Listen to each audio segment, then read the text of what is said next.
Okay, we are recording now, sir. Please state the name of the police department and then start telling me what happened in your complaint. My name is, Police Department first. Yes. It's Princeton Police Department, Princeton, Wisconsin Police Department. My name is Ted Naparella Jr. Okay. And you want me to tell me what all happened? Yeah, just tell me what happened. Exactly. Tell me what happened in the order.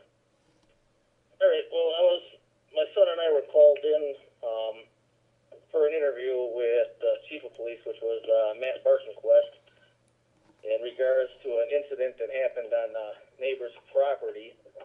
And he stated that he started off the interview, which is recorded also, for verification, that his that he knew my kids did it. What happened to somebody apparently took a dump on a neighbor's step.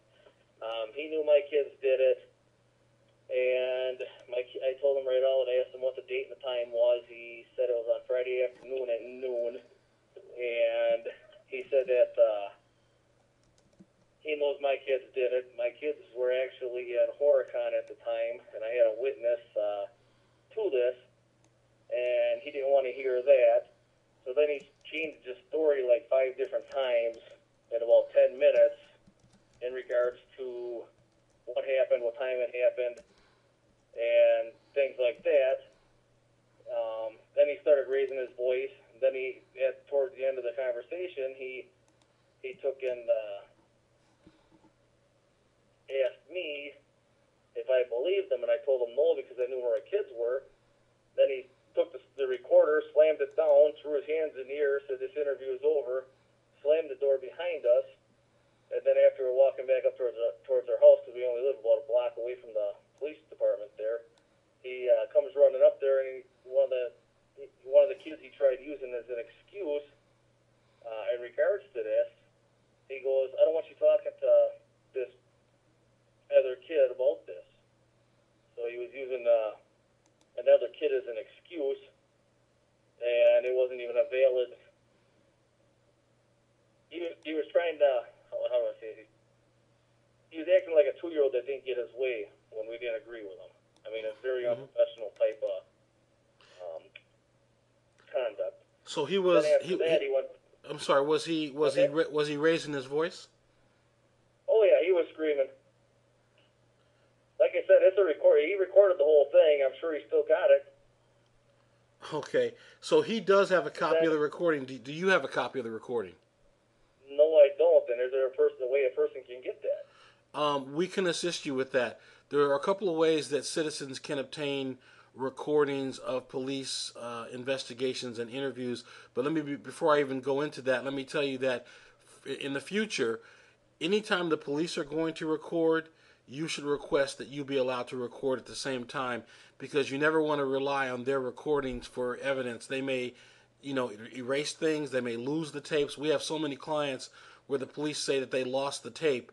It's incredible. So in the future, if it happens again, make sure you get your own recording device. They're not very expensive.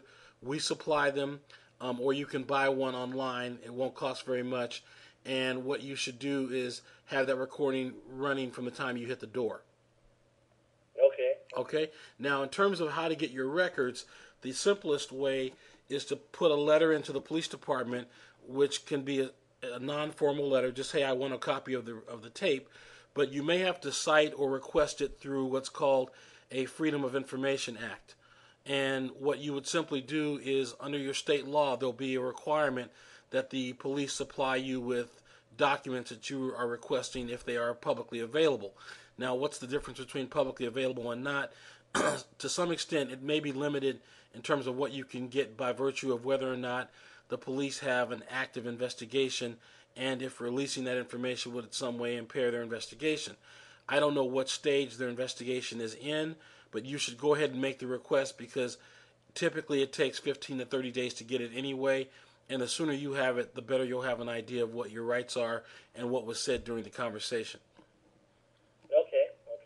Okay. Now, if you have any problem getting those records, you can contact our staff, and one of our private investigators will request the documents for you. Alrighty. Okay. Now, at this point, if you felt uncomfortable with the chief yelling at you, slamming the door, and behaving as you described as a 12-year-old, I think you do have grounds for a complaint of unprofessional conduct.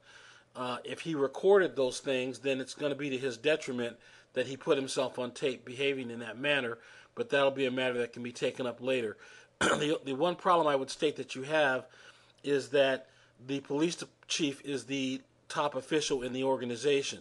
So my suggestion, Right, exactly. yeah, my suggestion to you would be, and I tell many of my clients this, if you have a top-level official involved in a complaint, don't go to the police department with your complaint.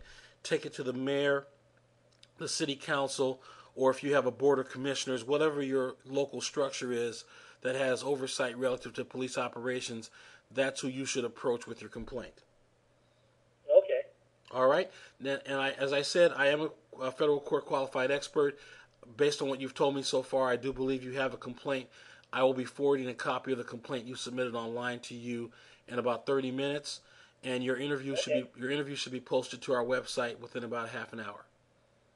All right. Okay? If you need anything else, please give us a call back. We're happy to assist you. Thank you very much. You're very welcome. Have a good day. You too. Bye.